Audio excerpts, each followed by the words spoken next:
امام کے پیچھے فاتحہ. جہاں حدیث میں آتا ہے امام کے پیچھے قرات کرنے کا حکم ہے, وہی حدیث میں یہ بھی آتا ہے کہ من کان لہو امام فقراۃ الامام لہو قراءۃ, جس کا امام ہو تو امام کی قرات مقتدی کے لیے کافی ہے. وہاں حدیث میں یہ بھی آتا ہے, مسلم کی حدیث ہے, انما جعل الامام لیتم بہ, امام کو امام اس لیے بنایا جاتا ہے اس کی اقتدا کی جائے. اذا کبر فکبروا, تکبیر کہے تو تکبیر کہو. واذا قرأ فانصتوا, صحیح مسلم کے الفاظ ہیں, قرات کرے تو خاموش ہو جاؤ. واذا قال ولا الضالین, جب ولا الضالین کہے قولوا آمین. واذا رکع, جب رکوع کرے فرکعوا, تو تم بھی اس کے ساتھ رکوع کرو. یہاں امام کو قرات کا حکم دیا جا رہا ہے, مقتدی کو صرف آمین کہنے کا حکم دیا جا رہا ہے. کہتے ہیں حدیث میں آتا ہے کہ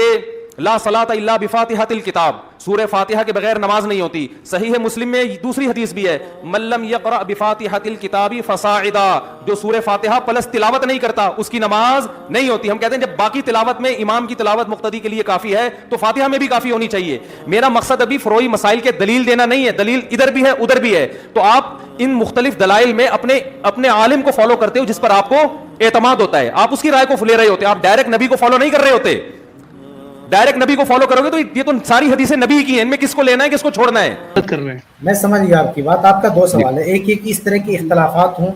تو ایک عالم کیا کرے گا, اور دوسرا ہے کہ عام آدمی کیا کرے گا. دیکھیے یہاں پہ بھی تقلید, یہ سارے اختلافات ہیں, کوئی بھی شخص ان اختلافات میں اگر ڈیسیزن لے گا تو اس کا ایک اجتہاد ہوگا. تو ایک آدمی جو اجتہاد نہیں کر سکتا ہے, کوئی ڈیسیزن نہیں لے سکتا ہے, چاہے روایات کا تعارض ہو, چاہے روایات کی تصحیح تضعیف کا مسئلہ ہو, صحیح ضعیف کا مسئلہ ہو یا صحیح ہے لیکن آپس میں ٹکرا رہی, سمجھ میں نہیں آ رہا, کنفیوز ہے, تو جو بھی عالم کوئی ڈیسیزن لے گا تو اپنی کوئی دلائل پیش کرے گا نا کہ ہم اس وجہ سے یہ بات کہہ رہے ہیں,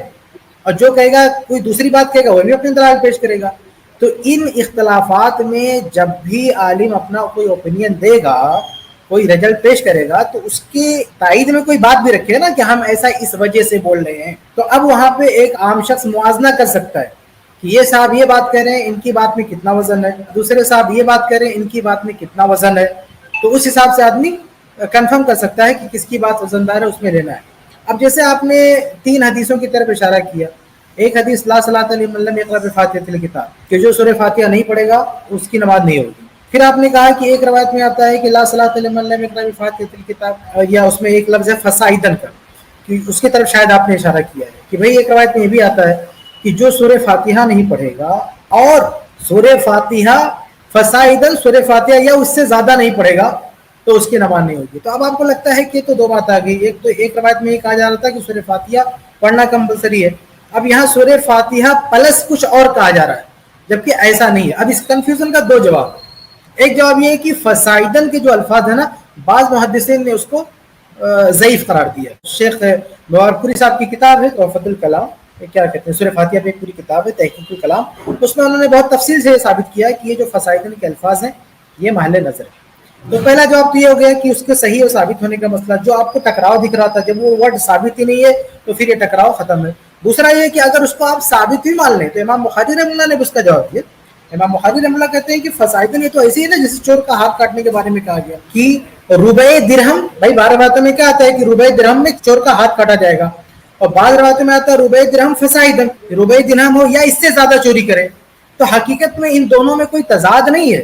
اب کہیں کہ یار چور کا ہاتھ کتنے پہ کاٹا جائے گا, ربع درہم, ربع درہم مطلب 1/4 دینار, ربع دینار, تو 1/4 دینار چوری کرے گا تو ہاتھ کاٹیں گے. دوسری حدیث میں کیا آتا ہے 1/4 فصاعدا یا زیادہ. تو دونوں جگہ کوئی تعارض نہیں ہے. مطلب یہ ہے, دونوں حدیثوں کا مطلب یہ ہے کہ کم سے کم مقدار کیا ہے, جو ہے ربع دینار, اتنا ہوگا اماؤنٹ چوری کا تو اس کا ہاتھ کٹے گا. اور فصاعدا کہہ گیا یہ یا اس سے زیادہ, تو اس میں تعارض کیا ہوگا, اس سے زیادہ تو نہیں اس کا ہاتھ کٹے گا, ایسا نہیں کہ زیادہ تو دوسرا ہاتھ بھی کاٹ دیں گے اس کا. تو وہ ایک بیان کا, ایک تعبیر کا ایک طریقہ ہے کہ کم سے کم ربع دینار. ایسے سورہ فاتحہ کا مسئلہ ہے کہ امام کے پیچھے اگر کسی نے قرات نہیں کیا, مصلی نے قرات نہیں کیا, تو اس کی نماز نہیں ہوگی. تو کتنا, سورہ فاتحہ یا اس سے زیادہ. تو سورہ فاتحہ جب امام کے پیچھے پڑھے گا, جہری نماز ہوگی صرف سورہ فاتحہ پڑھے گا, باقی کچھ نہیں پڑھ سکتا.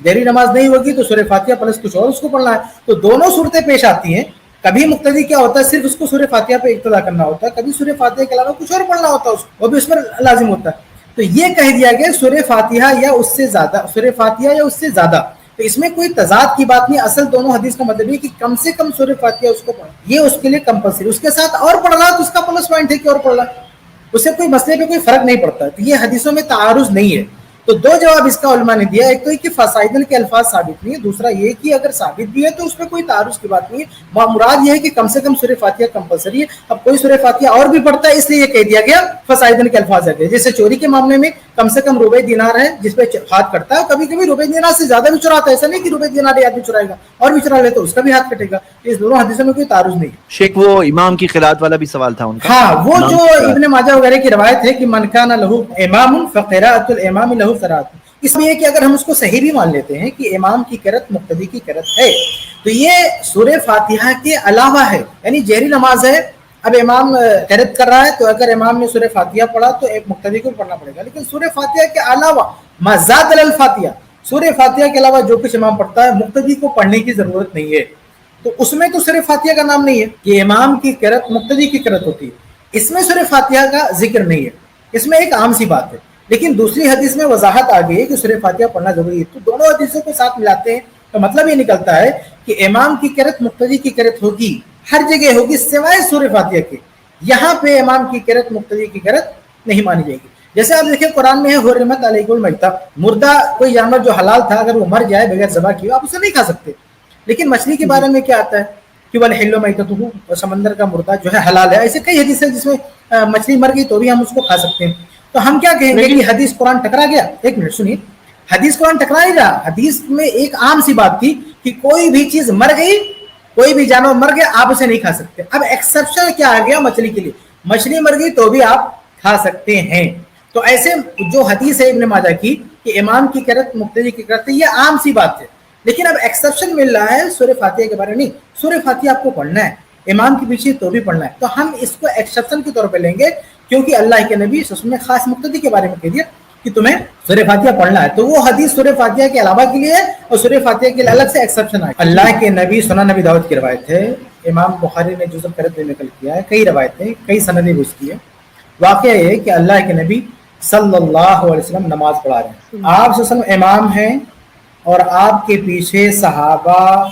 زور زور سے قرات کر رہے ہیں، آپ جو پڑھ رہے ہیں سورہ فاتحہ پڑھ رہے ہیں، صحابہ بھی سورہ فاتحہ پڑھ رہے ہیں، آپ قرآن پڑھ رہے ہیں، صحابہ قرآن پڑھ رہے ہیں۔ جب اللہ کے نبی صلی اللہ علیہ وسلم نے سلام پھیرا تو کہا کہ تم لوگ بھی میرے ساتھ پڑھتے ہو؟ تو صحابہ نے کہا ہاں ہم بھی پڑھ لیتے ہیں،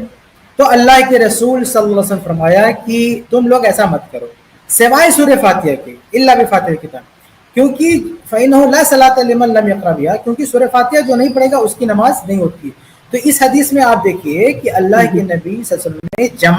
جماعت کی بات بھی اس میں ہے اور مقتدی کی بات بھی ہے کہ اللہ کے نبی صلی اللہ علیہ وسلم نے جماعت میں مقتدی کو یہ حکم دیا ہے کہ ٹھیک ہے اگر امام پڑھ رہا ہے تو تمہیں پڑھنے کی ضرورت نہیں، لیکن ایکسیپشن دیا سورہ فاتحہ تو تم کو پڑھنا ہے کیونکہ اس کے بغیر نماز نہیں ہوتی ہے۔ وہی حدیث جو ہے دوسرے کا جو آپ پڑھ رہے ہیں وہ ڈیٹیل میں سنن نبی داؤد میں امام بخاری کی کتاب جزء القرات وغیرہ میں آئی ہے، جس میں پوری تفصیل موجود ہے کہ اللہ کے نبی صلی اللہ علیہ وسلم نے خاص طور سے مقتدی کے لیے کہا ہے، جماعت کے لیے کہا ہے کہ میرے پیچھے تو نماز پڑھ لو تو سورہ فاتحہ کو پڑھنا ہے، اس کے بغیر نماز نہیں ہوتی۔ محمد بن اسحاق کے بارے میں لوگ کلام کرتے ہیں لیکن وہ ثقہ ہے، پوری امت اس کو ثقہ مانتی ہے، حنفیہ بھی ثقہ مانتے ہیں، اہل حدیث بھی ثقہ مانتے ہیں، سب اس کو ثقہ مانتے ہیں، لیکن کبھی مطلب آ جاتا ہے تو بلا وجہ جرح کر دیتے ہیں۔ تو ہر کلام کس راوی پہ نہیں ہوتا ہے، بہت کم ایسے راوی ملیں گے جن پہ آپ کو کلام نہ ملے، لیکن ہر کلام معتبر ہوگا۔ آپ کلام کی بات کریں گے تو امام ابو حنیفہ رحمہ اللہ پر ایسا کلام ہے کہ آپ بے ہوش ہو جائیں گے ہم پڑھنا شروع کریں گے تو کلام کس پر نہیں ملتا ہے، تو ہر کلام معتبر نہیں ہوتا میرے بھائی۔ اچھا چلیے ٹھیک، آپ امام ابو حنیفہ کی بات چھوڑ دیتے ہیں، صاحبین کی بات لے لیتے ہیں دلیلوں کی بنیاد پر،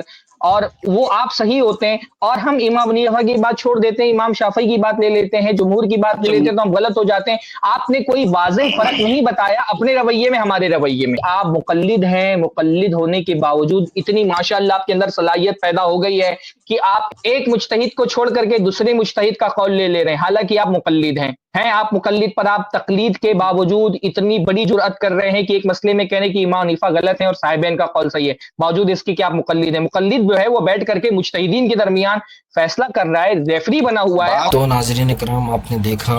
یہاں پہ مفتی طارق مسعود صاحب نے دو اعتراض کیے، ایک یہ کہ حدیث میں جو ہے تعارض ہوتا ہے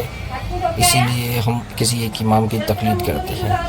اور انہوں نے اپنا موقف جو اپنایا تھا کہ امام کے پیچھے فاتحہ اگر نہیں پڑھے تو نماز ہو جاتی ہے،